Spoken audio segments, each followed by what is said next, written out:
नमस्कार विद्यार्थी मित्रांनो, या व्हिडिओमध्ये आपण मुंबई पोलीस 2024 साठी गणित आणि बुद्धिमत्ता या दोन विषयाची कमीत कमी वेळेमध्ये कशा प्रकारे तयारी करायची हे आपण या ठिकाणी पाहणार आहोत। बघा, अंकगणित आणि बुद्धिमत्ता शेवटच्या 20 दिवसांमध्ये संपूर्ण विषयाची तयारी कशी करायची, त्यानंतर दररोज आपल्याला फक्त 2 ते 2.5 तास किंवा जास्तीत जास्त 3 तास अभ्यास करायचा आहे। आणि गणित आणि बुद्धिमत्ता या दोन विषयाचे सर्वात महत्त्वाचे, परीक्षेला ज्या टॉपिकवर जास्तीत जास्त प्रश्न येतात असे टॉपिक कोणते हे या व्हिडिओमध्ये आपण पाहणार आहोत। बघा, परीक्षेसाठी तुमच्याकडे उपलब्ध वेळ किती आहे, तर पहा, परीक्षेसाठी तुमच्याकडे मोजून 20 दिवस आहेत। किती? 20 दिवस आहेत असं गृहीत धरा, कारण 20 दिवसापेक्षा जास्त वेळ तुम्हाला मिळण्याची कमी शक्यता आहे।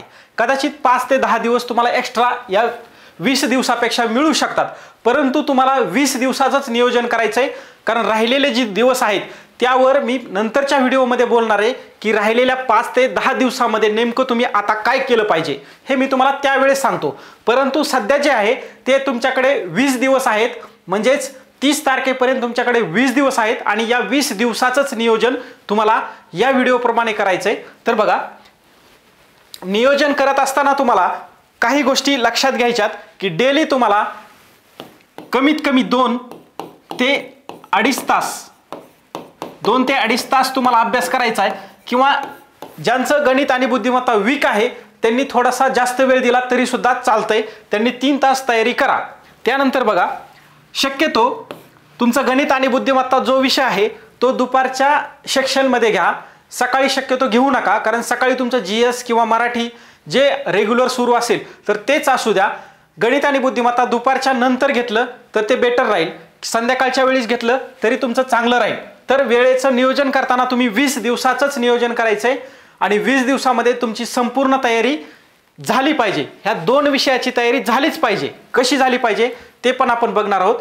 त्यापूर्वी की गणित या विषयाचे सर्वात महत्त्वाचे IMP टॉपिक कोणते आहेत ते आपल्याला बघायचे, म्हणजे मागच्या पेपरचा जर ॲनालिसिस केलं तर त्यामध्ये कोणत्या टॉपिकवर सर्वात जास्त प्रश्न आले होते, किंवा पुढे होणाऱ्या परीक्षेमध्ये आणखी कोणत्या टॉपिकवर प्रश्न येऊ शकतात असे टॉपिक आपण या ठिकाणी पाहणार आहोत। बघा, सर्वात महत्त्वाचा टॉपिक आहे संख्या व संख्यांचे प्रकार।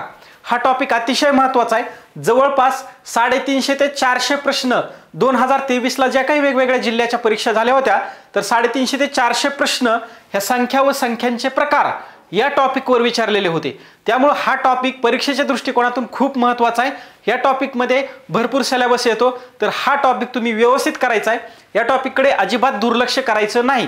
याच्यामध्ये शाब्दिक उदाहरणं सुद्धा खूप प्रमाणामध्ये आलेली आहेत आणि आणखी तुम्हाला विचारले जाणारे आहेत। त्यामुळे संख्या व संख्याचे प्रकार हा टॉपिक व्यवस्थित करा।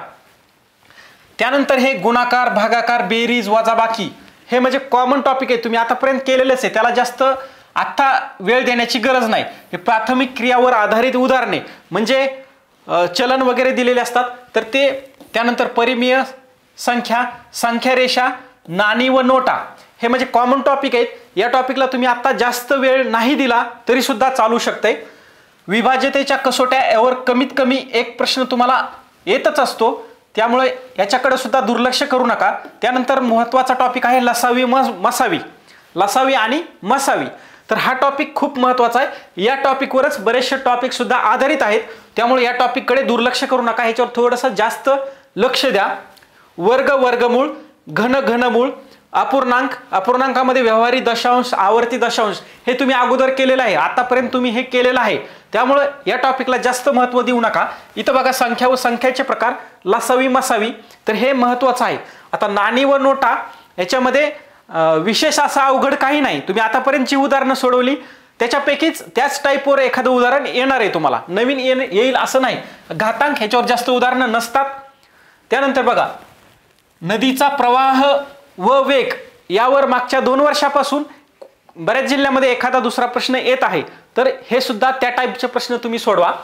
सगळ्यात महत्त्वाचं म्हणजे बघा, काळ, काम, वेग, वेग, वेळ, अंतर, पाण्याची टाकी व नळ, गुणोत्तर व प्रमाण, प्रमाण भागीदारी, वयवारी, सरासरी, शेकडेवारी, नफा तोटा हे स्टार केलेले टॉपिक जे आहेत ते अतिशय महत्त्वाचे आहेत। बघा हे जे टॉपिक आहेत ते गणितामध्ये अतिशय महत्त्वाचे आहेत. या प्रत्येक टॉपिकवर तुम्हाला एक एक एक एक प्रश्न विचारला जातो. परीक्षा कोणती असो, मुंबईचीच असेल असं नाही, कोणत्याही जिल्ह्याची परीक्षा असो, तर या टॉपिकवर असे प्रश्न तुम्हाला विचारले जातात. त्यामुळे ह्या स्टार केलेले टॉपिक थोडेसे व्यवस्थित करा. हे सरळ व्याज व चक्रवाढ व्याज यावर सुद्धा प्रश्न आहेत. आता हा सूट व कमिशन हा जो टॉपिक आहे तर मागच्या 2 वर्षापासून यावर थोडेसे प्रश्न विचारलेले आहेत.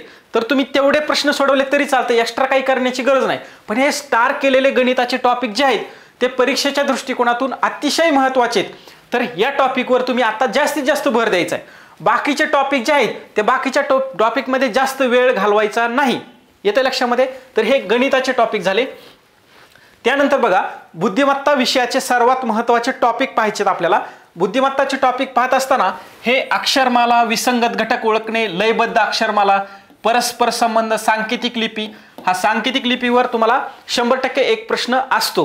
हे बाकीचे टॉपिक जे आहेत ते आतापर्यंत तुम्ही अभ्यास केलाय, त्याला वेगळं असं काही करण्याची गरज नाही किंवा आणखी जास्त वेळ त्याला देण्याची गरज नाही. बघा अक्षरांची मांडणी, त्यानंतर अंकमालिका ज्या आहेत ते अंकमालिका खूप महत्त्वाचे आहे. तिथं लॉजिक लागणं तुमचं गरजेचं आहे. बेरीज, वजाबाकी किंवा त्यांचा गुणाकार, भागाकार काय ज्या तुमच्या ट्रिक्स असतील तर त्या सर्व ट्रिक्सचा तिथं वापर करायचा आहे. लॉजिक लावून उत्तर आणायचं आहे. पेपर त्यात एखादा प्रश्न जर सुटत नसेल तर तो कसा सोडवायचा हे मी तुम्हाला पुढच्या व्हिडिओमध्ये सांगणार आहे. बघा परस्पर संबंध यावर सुद्धा भरपूर सारे प्रश्न मागच्या वेळेस विचारलेले आहेत. गाळलेले पद शोधणे हे म्हणजे एकाच प्रकारचे उदाहरण आहेत. हा वेन आकृती, तर्क व अनुमान, कालमापन हे महत्त्वाचे टॉपिक आहेत. तर पोलीस भरतीचे विद्यार्थी जे आहेत ते वेन आकृती आणि तर्क व अनुमान हे 2 टॉपिक तुम्हाला अवघड जातात. तर मित्रांनो ह्या 2 टॉपिकची थोडीशी व्यवस्थित तयारी करा. याला थोडासा जास्त वेळ द्या आणि हे टॉपिक व्यवस्थित करा, कारण ह्याच्यावर तुम्हाला डेफिनेट प्रश्न येणारच आहे. आणि जो प्रश्न येणार आहे आपण त्याच्यावर लक्ष देत नाही, हेच आपलं चुकतंय. त्यामुळे हे 2 टॉपिक जे आहेत ना थोडेसे व्यवस्थित करा. कालमापन हे सुद्धा महत्त्वाचाच टॉपिक आहे. त्यानंतर बघा हे घड्याळ, बैठक व्यवस्थेवर सुद्धा बरेच प्रश्न येतात. हा टॉपिक त्यांचा आवडता आहे. दिशाज्ञान चाचणी कोणताही पेपर काढून पहा, तिथं तुम्हाला प्रश्न आलेला दिसतो. त्यामुळे हा टॉपिक सुद्धा अतिशय महत्त्वाचा आहे. घनाकृती ठोकळे. आता ठोकळ्याचे सुरुवातीचे जे बेसिक 2-3 प्रकार आहेत त्या 2-3 प्रकारावरच प्रश्न असतो. त्यामुळे तुम्ही पुढचे जे अवघड प्रकार आहेत त्यावर जास्त लक्ष देण्याची गरज नाही. बेसिक तरी तुम्हाला सुरुवातीचे 3 ते 4 टाईप आलेच पाहिजेत, कारण प्रश्न तुमचा त्या सुरुवातीच्या 3-4 टाईपवरच असतो. त्यामुळं सोपं ते अगदी, फक्त तुम्ही त्या टॉपिककडे दुर्लक्ष केलेले म्हणून तुमचा तिथं 1 मार्क जातोय. तर तो मार्क तुम्हाला त्या ठिकाणी घालवायचा नाही. सुरुवातीचे 3 ते 4 जे टाईप आहेत तेवढे फक्त तुम्ही तिथं अभ्यासा. नातेसंबंध थोडंसं समजून घ्या, तिथं सुद्धा एखादा दुसरा प्रश्न येतो. आकृत्यांची संख्या मोजणे हा पोलीस भरतीसाठी खूप आवडता प्रश्न आहे. तुम्हाला तिथं आकृत्यांची संख्या मोजायला सांगतात, तिथं या टॉपिकवर हमखास प्रश्न असतो. त्यामुळं आणि ते अवघड असं काहीच नाही त्याच्यामध्ये, आकृत्यांची संख्या मोजणे असं अवघड काहीच नाही. बघा कूट प्रश्न हे सुद्धा आवडता टॉपिक आहे. वेन आकृतीचे पृथक्करण, मोठीशी आकृती देतात आणि तिथं त्याच आकृतीवर तुम्हाला 5 प्रश्न विचारतात. बरेचसे जिल्हे असे आहेत की वेन आकृतीचं पृथक्करण म्हणजे वेन आकृती एखादी देतात, त्याच्यामध्ये कधी ABCD असते, कधी अंक असतात, तर कधी अजून वेगळ्या पद्धतीने विचारलेली असते. तर हे खूप महत्त्वाचं आहे की तुम्हाला बघा ती वेन आकृती जर तुम्ही समजावून घेतली तुमचे एकखट्टा 5 प्रश्न बरोबर येतात. आणि 5 प्रश्न म्हणजे काय छोटी गोष्ट आहे का? त्यामुळे हे महत्त्वाचं आहे. वेन आकृतीचं पृथक्करण करायला आलं पाहिजे तुम्हाला. वेन आकृतीचं पृथक्करण करताना तुम्ही तो प्रश्न सोडवताना प्रश्न कसा सोडवायचा तुम्हाला सांगतो. ती वेन आकृती समजून घ्यायची, त्याचे 5ही प्रश्न सोडवायचे. पेपरवरच त्या 5ही प्रश्नांच्या उत्तराला अगोदर टिक करायची आणि नंतर त्या 5ही प्रश्नांची उत्तर आपल्या OMR शीटवर उत्तरपत्रिकेवर गोल करायची. पहिला सोडवला लगेच गोल केला, दुसरा सोडवला लगेच गोल केला, असं करू नका. असं केल्याने काय होतं मित्रांनो, तुम्ही ज्यावेळेस पहिला प्रश्न सोडवताना गोल करता, दुसरा प्रश्न सोडवत असताना पहिल्या प्रश्नाचं उत्तर आपलं चुकलेलं असतं. पहिल्या प्रश्नाचं उत्तर हे नाही तर हे आहे, हे आपल्या नंतर लक्षात येतं. परंतु आपण एकदा तिथं गोल केलं की मग आपलं संपला, 1 मार्क तर गेलाच. तर ह्यासाठी म्हणतोय तो 5 प्रश्नाचा जो गट्टा आहे तो अगोदर 5 प्रश्न सोडवा. 5ही प्रश्नांच्या म्हणजे 5 प्रश्नांच्या उत्तराला प्रश्नपत्रिकेमध्ये टिक करा आणि त्यानंतर 5 प्रश्नांची उत्तरं आपल्या उत्तर शीटवर आन्सर कीवर गोल करा, त्यामुळे तुमचा तिथं मार्क जाणार नाही आणि एखादी दुसरी सिली मिस्टेक होणार आहे, ती सिली मिस्टेक तुमची वाचणार आहे. तर अशा छोट्या छोट्या गोष्टी असतात त्या तुम्हाला व्हिडिओच्या माध्यमातून मी सांगत असतो. बघा, प्रतिस्थापन किंवा संकेतन यावर आतापर्यंत फक्त 10 ते 15 प्रश्न विचारलेत. हा टॉपिक जास्त महत्त्वाचा नाही. तुलना, हा ह्याच्यापेक्षा उंच आहे, तो त्याच्यापेक्षा बुटका आहे, तर मग सर्वात उंच कोण, सर्वात लहान कोण, असे प्रश्न तुम्हाला त्या ठिकाणी विचारतात. हा टॉपिक तुम्ही वेगळ्या पद्धतीने थोडंसं समजून घ्या. तुम्हाला येत नसेल तर तुमच्या मित्राकडून समजून घ्या. एकदम सोपं आहे ते. कोण कोणापेक्षा उंच आहे, कोण कोणापेक्षा लहान आहे, अतिशय सोपं आहे. फक्त तुम्हाला माहिती नाही ते. एकदा तुम्हाला लक्षात आलं ना, ते खूप सोपं आहे. आता ही संभाव्यता पर एखादा दुसरा प्रश्न विचारतात. संभाव्यता जो आहे तो मागच्या 23 पासून ह्या टॉपिकवर प्रश्न विचारले जातात. आता 24 मध्ये सुद्धा बऱ्याचशा जिल्ह्याला संभाव्यतावर प्रश्न विचारलेले आहेत. त्यामुळं आणि ते कसं आहे, बेसिक 2-3 टाईप जर समजून घेतले तर तुमचा तो संभाव्यता टॉपिक क्लिअर होऊन जातो. जास्त पुढचे टाईप करायची गरज नाही, कारण त्यावर तसे प्रश्न आपल्याला विचारले जात नाहीत. बघा, स्टार केलेले टॉपिक अतिशय महत्त्वाचे आहेत. यावर तुम्हाला परीक्षेमध्ये प्रश्न असतो. आता बाकीचे जे टॉपिक आहेत ते बाकीच्या टॉपिकवर कधी विचारतात कधी नाही, पण हे जे टॉपिक आहेत ह्याच्यावर तुम्ही पेपर काढला तुम्हाला प्रश्न दिसणार. पेपर कोणताही काढला प्रश्न दिसणार. त्यामुळे हे टॉपिकवर आत्ता जास्तीत जास्त लक्ष देण्याची गरज आहे. ओके, चला पुढे अजून आपल्याला महत्त्वाच्या काही गोष्टी पाहिजेत. बघा, शेवटच्या 20 दिवसामध्ये अंकगणित आणि बुद्धिमत्ता कोणत्या पद्धतीने अभ्यासावे, तसेच कोणत्या पुस्तकांचा किंवा प्रश्नपत्रिकांचा अभ्यास करावा. तर सर्वात महत्त्वाचं आहे, तुम्ही गणित आणि बुद्धिमत्तेसाठी सध्या आतापर्यंत जे पुस्तक वापरलेले तेच पुस्तक आता ह्या 20 दिवसासाठी सुद्धा वापरायचं आहे. आता पुस्तक चेंज करायचं नाही. मार्केटमध्ये नवीन पुस्तक आलं किंवा मित्र म्हणला अरे हे नको वाचू, हे वाच, मी पोलीस झालोय, आत्ता माझं सिलेक्शन झालंय, मी हे वाचलं होतं, मग तू बी हे वाच. तर मित्रांनो, असं करू नका. आता शेवटच्या 20 दिवसामध्ये कोणीही पुस्तक चेंज करू नका. आणि सर्वात महत्त्वाचं म्हणजे आता पुस्तकाचा कमी वापर करा. ज्या 24 मध्ये 75 ते 80 पेपर आतापर्यंत झालेले आहेत, तर या पेपरमधलं गणित आणि बुद्धिमत्ता तुम्ही जास्तीत जास्त सोडवण्याचा प्रयत्न करा. आणि मी जे आतापर्यंत स्टार करून ठेवलेले टॉपिक आहेत तर ते टॉपिक जास्तीत जास्त पुस्तकातून सोडवायचा प्रयत्न करा. आणि जे राहिलेले कमी महत्त्वाचे टॉपिक आहेत तर ते कमी महत्त्वाचे जे टॉपिक आहेत ते तुमचे ह्या 24 मधील ज्या काही प्रश्नपत्रिका सोडवणार आहे तुम्ही, तर ह्या प्रश्नपत्रिका सोडवत असताना बाकीच्या टॉपिकवर तुमची ऑटोमॅटिक रिव्हिजन होत जाणार आहे. तुम्ही जर कमीत कमी दिवसाचे 5 ते 6 पेपर सोडवले तर तुमची बाकीच्या टॉपिकवर ऑटोमॅटिक रिव्हिजन होऊन जाणार आहे. आणि तुम्ही पुस्तक घेऊन जर टॉपिक सोडवत बसला, तुमचे दिवसाचे जे तुम्ही 2-2.5 तास किंवा 3 तास देणार आहे तर त्याच्यापैकी तुमचा 1 किंवा 2 टॉपिक होतील येथे लक्षामध्ये, किंवा 3 टॉपिक होतील. म्हणजे होणारे सगळ्या टॉपिकवर रिव्हिजन होणार आहे का नाही. तर शेवटच्या दिवसामध्ये प्रत्येक टॉपिकला टच झाला पाहिजे. आपला प्रत्येक टॉपिकला टच झाला पाहिजे. आणि प्रत्येक टॉपिकला टच व्हायचं म्हटलं तर आपण प्रश्नपत्रिका सोडवून तिथं प्रत्येक टॉपिक पर्यंत पोहोचू शकतो, वेगवेगळ्या टाईप पर्यंत पोहोचू शकतो. बरेचसे असे उदाहरणं असतात की ते पुस्तकामध्ये त्या टाईपवर उदाहरणं नसतात, परंतु आपल्याला परीक्षेमध्ये पेपरला तसे उदाहरणं मिळतात. मित्रांनो, तर तसे उदाहरणं तुम्ही सोडवले पाहिजेत. काय केलं पाहिजे, तसे उदाहरणं सोडवले पाहिजेत. प्रश्नपत्रिकेवर तिथं खून करून ठेवा, तुम्ही स्टार करून ठेवा, कारण ते टाईप पुस्तका व्यतिरिक्त आलेला आहे. तुम्हाला तो तशा टाईपवर प्रश्न विचारला जाऊ शकतो. त्यामुळं दिवसाचे कमीत कमी 5 ते 6 पेपरमधील तुम्ही गणित आणि बुद्धिमत्ता सोडवायचे. आणि काही राहिलेला जो वेळ आहे तुमचा, किंवा अर्धा तास आहे 1 तास आहे, तर या वेळेमध्ये तुम्हाला जे हे स्टार केलेले टॉपिक आहेत ते स्टार केलेल्या टॉपिकमधले अंकगणित किंवा बुद्धिमत्ता सोडवायचे. तर हे सोडवत असताना तुम्हाला सिरियलनं सगळे प्रश्न सोडवत जायचं नाही. समजा तुम्ही वैवारीचा एखादा टॉपिक घेतला तर पहिल्या उदाहरणापासून शेवटच्या उदाहरणापर्यंत सिरियलनं सर्वच उदाहरणं सोडवत जायचं नाही. तुमचा एकच टॉपिक होईल, दररोज फक्त एकच टॉपिक होईल.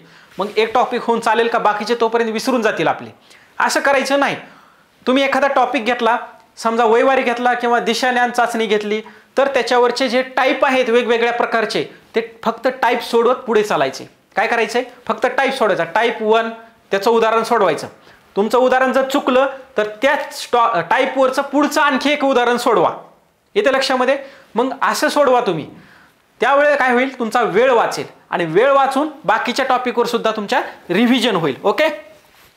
आता दिवसामधले जे 5-6 तास तुम्ही 5 ते 6 पेपर सोडवताय, दिवसामध्ये तुम्ही 5 ते 6 पेपर सोडवताय, तर 5 ते 6 पेपरमध्ये तुम्हाला सर्वच उदाहरणं येतील असं नाही. नाही येऊ द्या, काही अडचण नाही, पण जे येतात ते तुम्ही सोडवा आणि जे नाहीत येत ते तुमच्या मित्राकडून किंवा तुमचे जे शिक्षक असतील त्यांच्याकडून ते समजावून घ्या. येते लक्षामध्ये? कारण त्याच टाईपवर तुम्हाला मुंबई पोलीस 2024 साठी प्रश्न असू शकतो. तुम्ही आत्ताच जर त्या टाईपवरचं उदाहरण नाही सोडवलं आणि तिथं प्रश्न आला तर मग काय करायचं, गोळी मारून यायचं का? नाही. त्याच्यासाठी अशा दररोज तुम्ही जो पेपर सोडवताय, दररोज जे पुस्तकातले उदाहरणं सोडवताय, जो येत नाही तो आत्ताच तिथं जागेवर क्लिअर करून घ्या. तुम्ही असा एक वेळ ठरवा, तुमच्या मित्रांचा एक ग्रुप करा. समजा 4-5 जण आहे तुम्ही, तर 4-5 जणांमध्ये तुम्ही वेगवेगळे, प्रत्येक जण वेगवेगळं सोडवत असतो, काही अडचण नाही. तुम्ही सगळ्यांनी मिळून एकच टॉपिक सोडवा, एकच प्रश्नपत्रिका सोडवा असं अजिबात नाही. वेगवेगळं सोडवू द्या, उलट चांगली गोष्ट आहे. तर ज्यांना ज्यांना जी उदाहरणं दररोज आलेली नाहीत तर ती उदाहरणं तुम्ही सर्वांनी संध्याकाळी रात्री मिळून तुम्ही सोडवायचे. काय करायचंय, ती कुणाला कोणती उदाहरणं आलेली नाहीत तर तुम्ही सोडवायचेत, सगळ्यांनी मिळून सोडवायचेत ती. मग तुमच्यापैकी कुणाला कुणाला ते येत असतं आणि त्याच्याकडून ते समजावून घ्यायचंय.